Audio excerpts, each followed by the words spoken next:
Bienvenue dans l'émission Entrepreneuriat Plus, magazine dédié à la promotion de l'entrepreneuriat.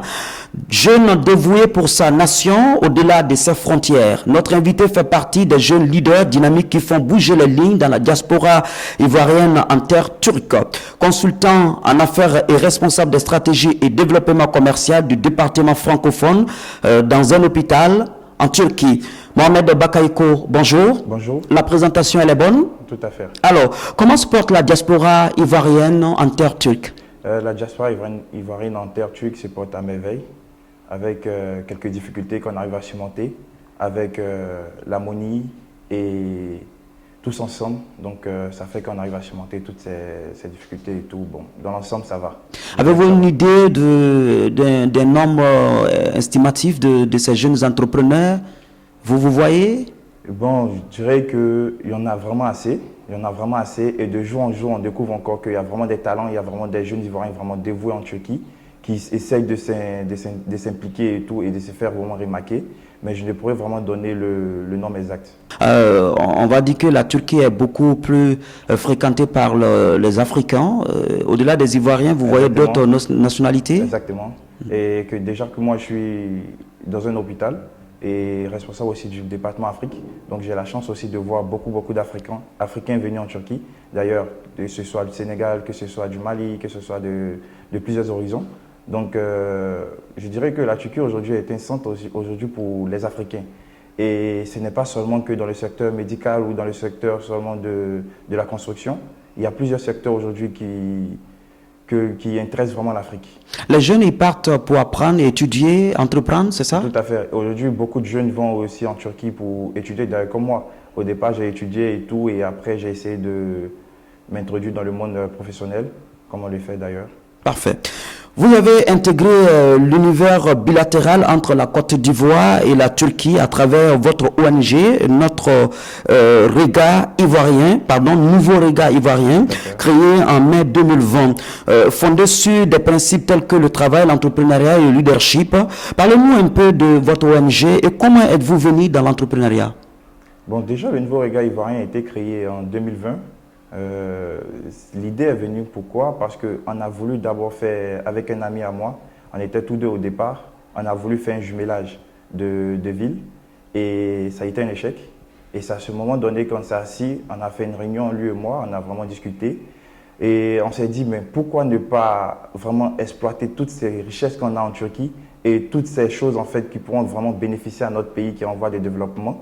Donc c'est dans cette optique que lui et moi, avant de conclure de créer cette ONG, qui est le nouveau regard ivoirien.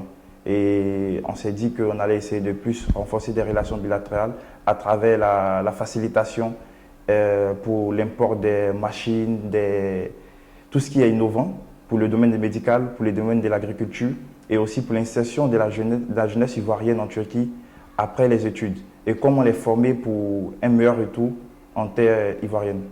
Y a-t-il un bilan? Bon, déjà, on va dire que ça fait déjà quelques années qu'on a commencé. Au départ, on s'était plus structuré sur tout ce qui était des campagnes de sensibilisation, par des formations, par des webinaires et tout, pour pouvoir d'abord faire comprendre ce message et ensuite maintenant passer à l'acte. Et donc, on est sur encore le processus, je me dis donc très bientôt, on pourra faire un bilan en fin d'année. Comment vous percevez l'entrepreneuriat en Turquie? Faut-il inspirer de leur système?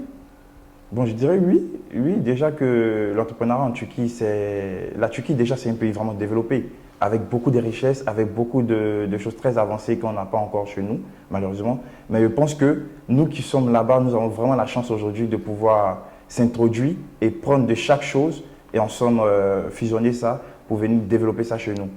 Comme déjà dans le secteur du textile, sachant qu'aujourd'hui, la majorité des gens en Afrique ils vont en Turquie pour prendre des trucs dans le domaine du textile. Encore dans le domaine de la construction, les équipements médicaux, les équipements de construction et j'en passe. Donc je me dis aujourd'hui, c'est un centre que nous devons vraiment nous concentrer et vraiment apprendre auprès d'eux pour venir vraiment développer chez nous en Côte d'Ivoire. Est-il facile de créer des entreprises? Bon, sur le côté continent noir africain, je dirais que ça n'a pas de problème. Il n'y a aucun problème à ce niveau. Ben déjà, je l'ai plutôt dit, c'est la langue qui fatigue un peu certaines personnes. Parce qu'en Turquie, généralement, dans les administrations, il faut vraiment parler le turc. pour pouvoir être à l'aise et pouvoir être bien avec tout le monde. L'anglais se parle, mais moins. Donc, il faut vraiment parler la langue turque avec les chats des associations ou des entreprises qu'on va créer. Il faut vraiment maîtriser son sujet en turc. Parce que tu maîtrises en français, quand tu fais la traduction après, il y a des difficultés. Et souvent, parfois avec Google Traduction ou autre, tu vois, il y a des changements. Donc, je me dis vraiment, c'est la langue un peu, parfois le barrage. La création de l'entreprise, c'est très facile là-bas. Est-ce qu'il y a un accompagnement? Comment est-ce que vous arrivez à vous installer? Bon, déjà en Turquie, il y a pas mal d'ONG qui s'intéressent beaucoup aux Africains. Il y a beaucoup d'ONG qui sont vraiment ouvertes et tout aux Africains. Donc, je me dis, avec les stratégies, avec les méthodes que l'on pourra mettre en place, c'est d'approcher aussi ces ONG, essayer de les en parler, essayer de voir dans la vision à laquelle eux ils vont et vous allez aussi, voir si ensemble vous pourrez travailler ensemble. Au moins déjà avec le nouveau Reggae ivoirien, on a eu à faire quelques partenariats 1 à 2 fois et tout. Voilà. On a eu aussi la chance d'avoir 2 ONG à nos côtés qui nous aident à avoir des bourses d'études pour les étudiants ivoiriens qui souhaitent aller étudier en Turquie aussi. Voilà. Bien. Vous avez plusieurs cordes à votre arc, hein, qu'on a l'habitude de dire. Ouais. Vous êtes aussi manager de football, hein, c'est ça? Tout à fait. Parlez-nous un peu On va de ça. plutôt dire conseiller. On va plutôt dire conseiller et tout parce que déjà, comment ça a débuté? Ça a débuté en 2018. Parce qu'en 2018, déjà fin d'année 2018, je jouais encore au foot. Et Ici en Côte d'Ivoire? En Côte d'Ivoire, exactement. Je jouais vraiment au foot et j'aimais vraiment le foot. Parce que déjà, je suis issu d'une famille de footballeurs. Donc, ce qui faisait que le foot était pour moi une passion. Et je voulais... Entre guillemets, une famille de footballeurs, vous avez une ancienne gloire dans votre famille ou... Oui, il y a eu tel que Ibrahima Bakayoko, l'ex-capitaine des éléphants de Côte d'Ivoire. Il y a eu encore... il y a eu d'autres, il y a eu pas mal et tout. Donc, c'est ce qui a fait que de plus petit, j'ai voulu vraiment être un footballeur. Et par la suite, quand je suis arrivé en Turquie, c'était les études qui étaient la priorité pour moi. Et à côté, j'essayais de jouer un peu. C'est comme ça, j'ai un oncle aussi qui est agent de joueur qui m'a envoyé vers un club. Ce club, c'est Beşiktaş. C'est un grand club en Turquie. Je suis allé vers ce club et tout pour présenter des documents qu'il m'avait donnés. Et lors de cette présentation, j'ai directement expliqué là-bas et tout que moi, je suis footballeur et tout ça. C'est comme ça. Après, ils m'ont donné la chance de faire un essai. Et après cet essai, ils ont jugé que bon, le niveau n'était pas au top parce que ça faisait vraiment longtemps que je n'avais pas joué. Du coup, ils m'ont mis à l'épreuve encore avec l'équipe réserve et j'ai fait, disons, 4 mois avec eux. Après, il y a eu la période Covid, donc on est resté confiné et tout ça. Après, bon, il n'y a plus rien eu. Et quand je suis ressorti de ça, je me suis dit, bon, avec pas mal de connaissances dans le domaine du foot, avec certaines relations et tout que j'avais pu avoir aussi, donc je me suis dit, c'était mieux en fait que j'essaie de me mettre du côté management et conseiller. Donc c'est ainsi que j'ai suivi cette voie. Et lors de la première signature, où j'ai accompagné d'ailleurs encore, dans une autre ville qui est Gaziantep, c'était du côté féminin, football féminin. Donc je l'ai accompagné et au cours de sa signature, j'ai fait la traduction en turc-français pour lui. Et c'est ainsi que j'ai vu que c'était quelque chose qui me passionnait et il ne fallait pas vraiment laisser les études ou encore pour se concentrer seulement que sur le football. Donc j'ai dit, bon, je peux directement continuer les cours et encore faire du management. Et c'est ainsi que je continue un peu avec lui, à ses côtés, apprendre. À un moment donné, moi aussi, j'ai commencé et tout. Et j'ai pu cibler les pays proches de la Turquie, comme Turkménistan, Azerbaïdjan, Kazakhstan, Kyrgyzstan et j'en passe. Vous êtes donc conseiller et non manager? On peut dire conseiller manager. Il y a une différence? Bien sûr qu'il y a une différence parce que le manager, c'est lui qui va tout le temps directement vers le club et essayer de discuter, essayer de négocier les contrats et tout, et aussi faire la gestion du joueur. Et le conseiller, c'est encore au-delà de ça, parce que le conseiller va encore plus loin. Il peut même rentrer dans certaines choses auprès du joueur, plutôt sa gestion de carrière, trop de choses. Parfait. Vous êtes en fin de séjour hein, ici à Abidjan. Ça, durant votre séjour, qu'est-ce que vous avez retenu de l'écosystème entrepreneurial en Côte d'Ivoire? Ça a beaucoup bougé hein, derrière vous? Oui, tout à fait. Je vois que déjà beaucoup de choses bougent. Beaucoup de choses bougent. Je vois que beaucoup de jeunes aujourd'hui sont beaucoup dévoués. Comme l'année dernière, quand je suis arrivé, on a fait des campagnes de sensibilisation et tout. Je voyais qu'il y avait moins de jeunes qui disaient tout le temps il n'y a pas d'emploi, il n'y a pas d'opportunités, il y a pas mal de choses et tout. Mais je vois que beaucoup de jeunes aujourd'hui essaient de créer eux-mêmes le moyen pour pouvoir avoir de quoi financer certains projets et commencer par l'échelle basse et ensuite essayer de monter. Et ça, c'est quelque chose qui est très important parce que moi, je le dis toujours, pour débuter un projet, on n'a pas besoin d'avoir certains chiffres assez vraiment élevés. Avec le peu, on peut vraiment commencer et ensuite s'en sortir au fil du temps.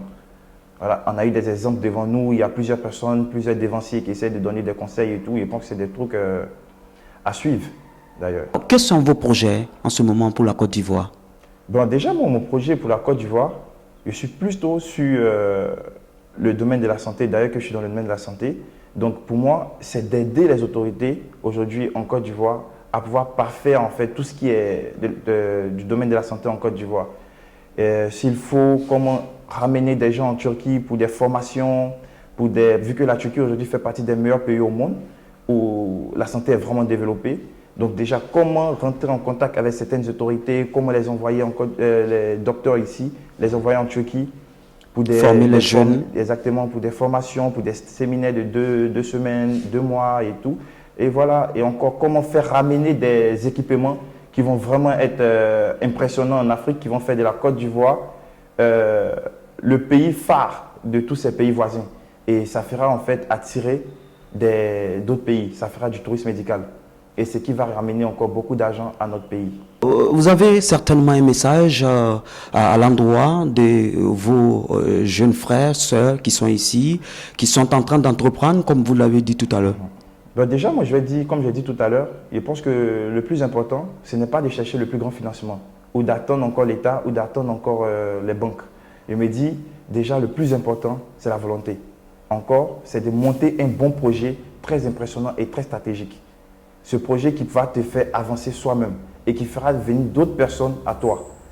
Voilà, donc je me dis, c'est déjà de travailler sur soi-même, travailler beaucoup encore sur le projet qu'on veut présenter. Parce qu'il y a parfois des jeunes qui viennent présenter certains projets. Quand tu auras ce projet, bon, tu vois qu'au fond, il est bon, mais il est mal formé. Et tout le monde a vraiment son emploi du temps chargé, d'autres personnes de gauche à droite. Donc, on ne va pas venir encore refaire le projet pour lui. Donc, je me dis, c'est de vraiment travailler encore quand tu approches une personne dévancier. Cette personne a tout de suite envie de t'aider. Donc, voilà, il faut beaucoup aller travailler, au concret. Aller au concret, ne pas vraiment venir juste parler pour parler. Il faut aller juste au concret. C'est très important. Merci bien. Mohamed Bakayoko, ça sera votre mot de la fin. Ouais. Merci d'avoir accepté d'être venu sur notre plateau. Je vous en prie, c'est un plaisir. Ça m'a fait vraiment aussi plaisir de pouvoir échanger, de pouvoir libérer quelques paroles. Voilà, merci bien. Merci à vous, chers téléspectateurs, de nous avoir suivis. Je rappelle donc que notre invité était M. Mohamed Bakayoko. Il fait partie des jeunes dynamiques, comme je l'ai dit à l'introduction de cette émission, qui font bouger les lignes dans la diaspora ivoirienne en terre turque. Il est consultant en affaires et responsable, mais aussi conseiller footballeur, comme il a souligné tout à l'heure. Merci à vous de nous avoir suivis, chers téléspectateurs. Je vous donne rendez-vous très prochainement avec d'autres invités. À très vite. Travaillons à la beauté des choses et prenez soin de vous.